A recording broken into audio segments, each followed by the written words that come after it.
17 सितंबर को जन्म है कि 17 सितंबर को इनकी मृत्यु है कि 17 सितंबर को इनको कोई उपलब्धि प्राप्त हुई थी कि 17 सितंबर को इन्होंने कोई बहुत बड़ी कारीगरी का निर्माण किया था।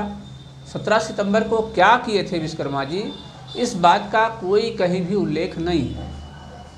लेकिन 17 सितंबर ही फिक्स तौर पर इनके नाम पर, इनकी पूजा के नाम पर क्यों मनाया जाता है, इस बात की जानकारी देने वाला कोई हिंदू जानकार भी नहीं है।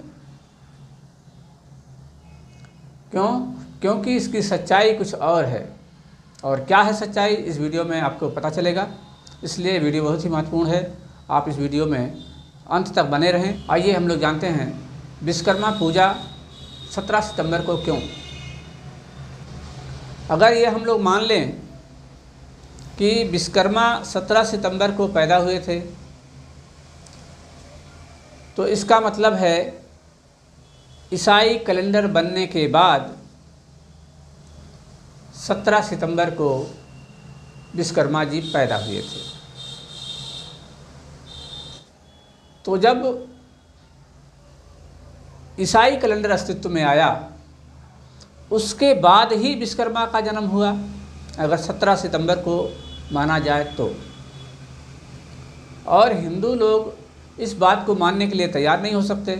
वो कहेंगे कि विश्वकर्मा जो है देवताओं के जो ज़माने के थे, उनकी बिल्डिंगें बनाते थे, उनके लिए हथियार बनाते थे, उनके लिए कारीगरी करते थे देवताओं के ज़माने में। और देवता इनके जो है सतयुग, द्वापर, त्रेता से लेकर के अब तक हैं। लेकिन अब वो देवता इनके बनाए अगर मकान में रहते थे, तो इसका मतलब वो देवता भी इनके समकालीन थे। अगर इनके समकालीन थे तो ईसाई कैलेंडर के बाद के थे। ईसाई कैलेंडर के बाद के थे तो अभी कोई देवता जो है 2000 साल से पुराना नहीं है। अब इसकी हकीकत आपको बताता हूँ। बहुजन समाज में 17 सितंबर को 2 महापुरुष पैदा हुए थे। इस देश का जो मूल भारतीय समाज है, इस समाज को जागरूक करने के लिए, इस समाज को सही दिशा और दशा देने के लिए, इस समाज को इसके इतिहास से रूबरू कराने के लिए जो महत्वपूर्ण काम करने वाले 2 महापुरुष हैं, वो 17 सितंबर को पैदा हुए थे। उनका नाम है अनागारिक धम्मपाल, जो श्रीलंका के थे, और दूसरे महापुरुष हैं पेरियार ईबी रामास्वामी नायकर, जो दक्षिण भारत तमिलनाडु के थे। ये दोनों महापुरुष 17 सितंबर को पैदा होते हैं। और इन दोनों महापुरुषों ने इस देश में इतना बड़ा काम किया, इस देश को जगाने के लिए, इस देश के लोगों को इनका इतिहास बताने के लिए, मूल भारतीय समाज को इनकी खोई हुई विरासत को वापस दिलाने के लिए इन दोनों महापुरुषों ने इतना बड़ा काम किया कि ये किसी भी सामान्य देवी देवता से कहीं ज़्यादा महत्व रखते हैं। दक्षिण भारत में आज भी पेरियार ईबी रामास्वामी नायकर की देवताओं के समान पूजा होती है। और अनागारिक धम्मपाल जी भले ही श्रीलंका से थे, लेकिन भारत में आकर के इस देश के मूल भारतीय लोगों की जो बौद्धिक विरासत थी, जो बौद्धिक विरासत दमिदोज कर दी गई थी, ज़मीन में दफना दी गई थी, उन सारे बौद्ध स्थलों को खोज करके उनका संरक्षण करने का काम, उनमें फिर से बुद्ध की पूजा अर्चना शुरू करने का काम अनागारिक धम्मपाल जी ने किया।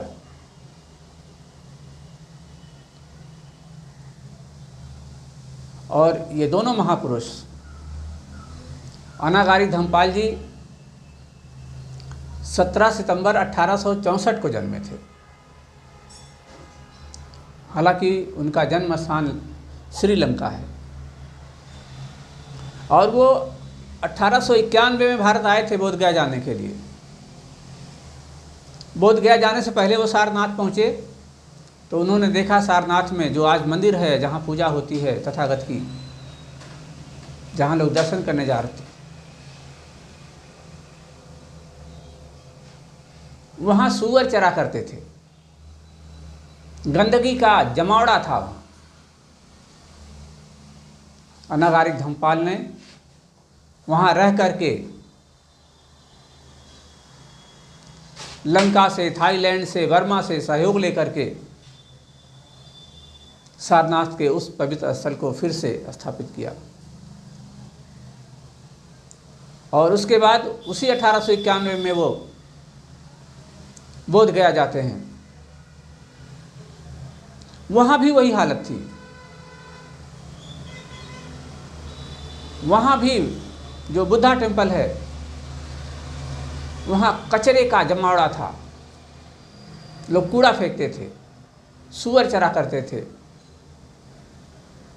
और उन मंदिरों की ज़मीन को कब्जा करने के लिए कुछ साधु के रूप में कुछ वहाँ दबंग लोग भी साधु का वेश बना करके रहते थे।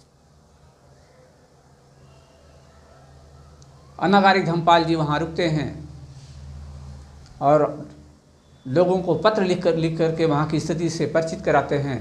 फिर विदेशों से और अपने देश से यहाँ के लोगों को जागरूक करके सभी लोगों से सहयोग लेकर के उन्होंने बोध गया को फिर से खड़ा किया। उसी तरह कुशीनगर, सारे बौद्ध धर्म के जितने भी स्थल भारत में हैं, जो महत्वपूर्ण चारों धाम हैं बौद्ध धर्म के, उन सब का पुनरुद्धार जो है अनागारिक धर्मपाल जी ने किया। और साथियों, ये ऐसा काम था कि समय के साथ साथ जब बौद्धिक जागरूकता बढ़ती, जितनी बढ़ती, बौद्धिक जागरूकता बढ़ने के साथ साथ बुद्ध के अनुयायियों के बढ़ने के साथ साथ अनागारिक धर्मपाल जी का कद भी बढ़ते जाता और वो किसी देवता से कम नहीं बौद्धों की दृष्टि में। वही अनागारिक धर्मपाल हैं 1893 में जिसकी बदौलत स्वामी विवेकानंद अमेरिका के शिकागो में जाकर के भाषण देते हैं विश्व धर्म सम्मेलन में।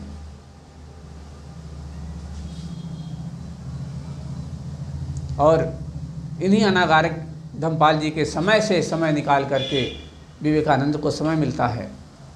इन्हीं की बदौलत वो अमेरिका पहुंचते हैं, क्योंकि इनका स्वास्थ्य उस समय ठीक नहीं था। इनको वो अपने सहयोगी के रूप में ले जाते हैं। अनागारिक जी विवेकानंद को अपने सहयोगी के रूप में ले जाते हैं और इन्हीं अनागारिक धर्मपाल की डायरी पढ़ करके, बौद्ध धर्म के शून्यवाद को जान करके, पढ़ करके विवेकानंद ने शिकागो में उस धम्म सम्मेलन में अपना भाषण दिया और वो हिंदुओं के सबसे बुद्धिमान व्यक्ति घोषित हो गए।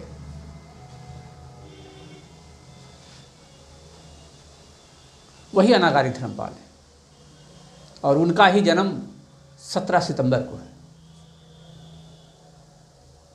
इधर दक्षिण भारत में पेरियार जी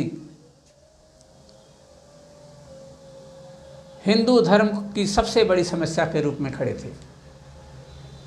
हिंदू धर्म को सबसे ज़्यादा चैलेंज करने वाले व्यक्ति, हिंदू धर्म की आस्थाओं पर सबसे कठोर चोट करने वाले व्यक्ति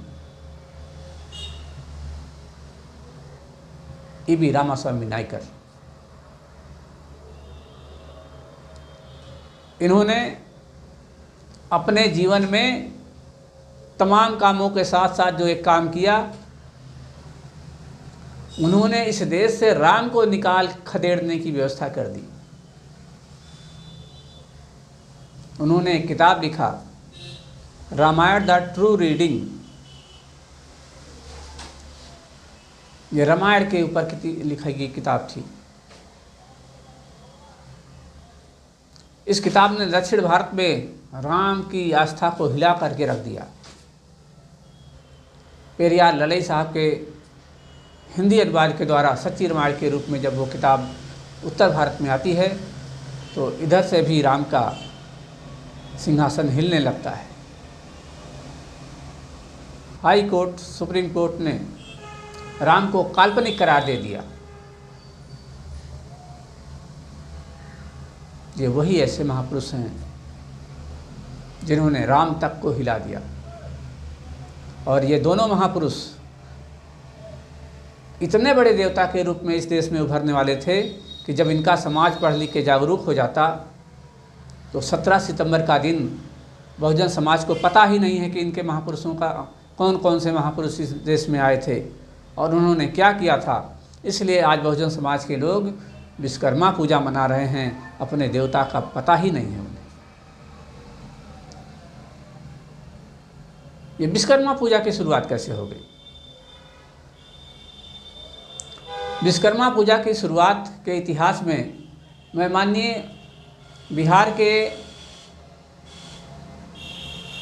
IAS अधिकारी हैं, सम्मानित बुद्ध शरण हंस जी, उनका उल्लेख करना चाहूँगा मैं।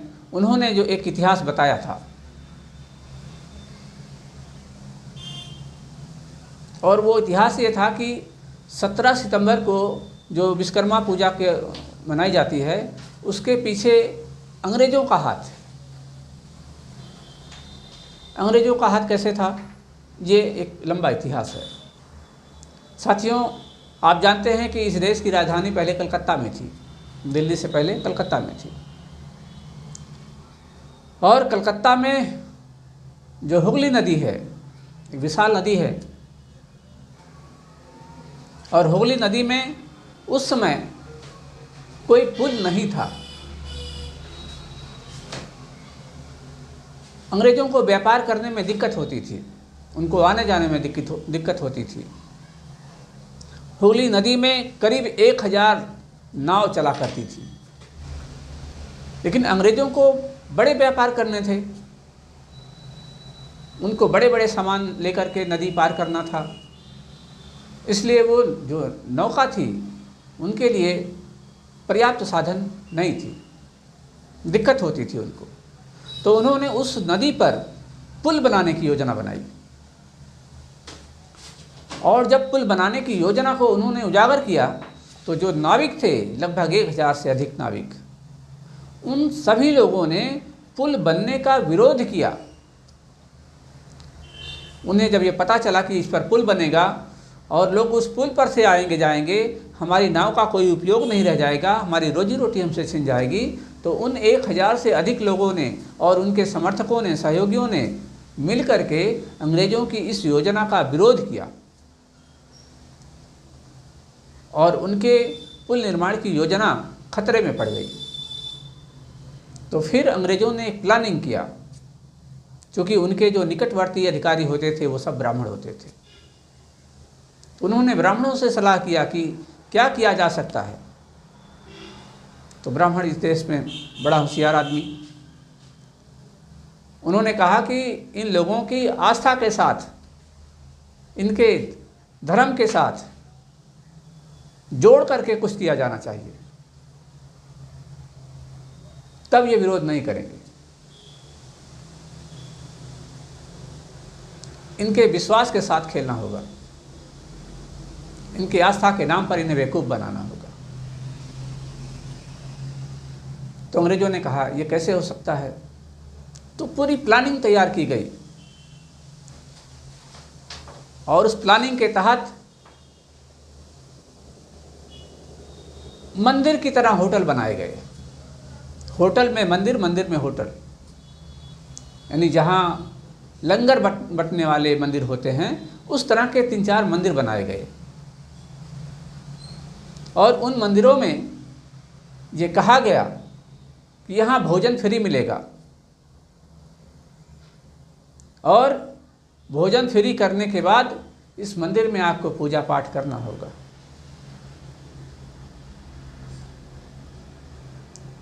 और उस मंदिर में उसी विश्वकर्मा की कल्पना की गई। विश्वकर्मा नाम के देवता की कल्पना करके उस मंदिर में लोगों से पूजा कराया गया और उनको फ्री में कई महीनों तक खाना दिया गया। लोग वहाँ जितने भी गरीब लोग, रिक्शा चलाने वाले, नाव चलाने वाले, ठेला चलाने वाले, जितने भी लोग उस विरोध वाले प्रदर्शन में शामिल थे, सब लोग उस मंदिर में जाते, फ्री का खाना खाते और उस देवता की पूजा करते, विश्वकर्मा की। फिर उन्होंने जब देख लिया ये सारे फ्री के खाने वाले लोग जो है अब उनके मत में हो गए हैं। तब उन्होंने अपनी प्लानिंग के हिसाब से वहाँ बड़े बड़े गार्डर्स, लोहे के छड़ और जो भी पुल बनाने के सामान होते हैं वो सब ले आए और वहाँ एक विशाल पुल का निर्माण किया। तो जो फ्री का मंदिर में खाने वाले लोग थे वो उनका विरोध नहीं कर पाए और ये हुगली नदी पर जो हावड़ा पुल है उसका निर्माण हुआ। इस हावड़ा पुल का उद्घाटन का दिन जो 17 सितंबर 1913 था। क्या था? 17 सितंबर 1913। 17 सितंबर 1913 को बड़े पैमाने पर इसी तथाकथित विश्वकर्मा नाम के देवता की पूजा के बहाने उस पुल का उद्घाटन हुआ। साथियों, 1913 तक विश्वकर्मा जी का चित्र भी अवेलेबल नहीं था। उनके चित्र के निर्माण में पेरियार ए.बी. रामास्वामी नायकर की तस्वीर का इस्तेमाल किया गया, उनकी नकल की गई, उनके जैसा एक चित्र बना करके उसे विश्वकर्मा घोषित किया गया। और वो इसलिए किया गया कि उनके विचारों को उन्हीं के जन्मदिन पर लोगों की नज़रों से छुपाया जा सके। 17 सितंबर को उनके अनुयायी उनके विचारों को ना जान सकें। 17 सितंबर को ए.बी. रामास्वामी नायकर के नक्शे कदम पर उनका समाज ना चल सके, उनको जानने का प्रयास ना कर सके, उनके आंदोलन को ना समझ सके, उन्हें स्थापित ना करे। 17 सितंबर को अनागारी धर्मपाल जी की विरासत को लोग ना अपना लें। 17 सितंबर को जो बौद्धों की विरासत का संरक्षण अनागारी धर्मपाल जी ने किया, जो बुद्ध को स्थापित किया, उस बुद्ध की तरफ इस देश का बहुजन समाज ना जा पाए। इन महापुरुषों के इन महान प्रयासों को निशाना बनाते हुए 17 सितंबर को विश्वकर्मा पूजा की स्थापना की गई और बहुजन समाज को गुमराह किया गया एक बड़े षड्यंत्र के साथ। और बहुजन समाज भी अपने महापुरुषों को भूल करके 17 सितंबर के दिन पेरियार ए.बी. रामास्वामी नायकर को याद ना करके, अनागारी धर्मपाल को याद ना करके इस बहुजन समाज का कामगार वर्ग जो है, जो लोहा लक्कड़ की मिस्त्राने में काम करने वाला समाज है, ये संपूर्ण समाज विश्वकर्मा जी की पूजा करने लगा, अपने महापुरुषों को भुला दिया। ये 17 सितंबर का दिन उसी लिए निश्चित किया गया था कि बहुजन समाज अपने इन दो महान पुरुषों को न जान पाए, न समझ पाए, इनके विचारों का प्रचार ना हो पाए, इनकी विरासत को बहुजन समाज ना अपना पाए और विश्वकर्मा पूजा के भुलावे में धूप बत्ती अगरबत्ती करता रहे। साथियों, उम्मीद करता हूँ कि आपको विश्वकर्मा पूजा का ये रहस्य समझ में आया होगा, आपको जानकारी अच्छी लगी होगी। अगर आपको जानकारी अच्छी लगी है तो वीडियो को अधिक से अधिक शेयर करिए। आज के लिए बस इतना ही, मिलते हैं किसी दूसरी वीडियो में। नमो बुद्धाय, जय भीम।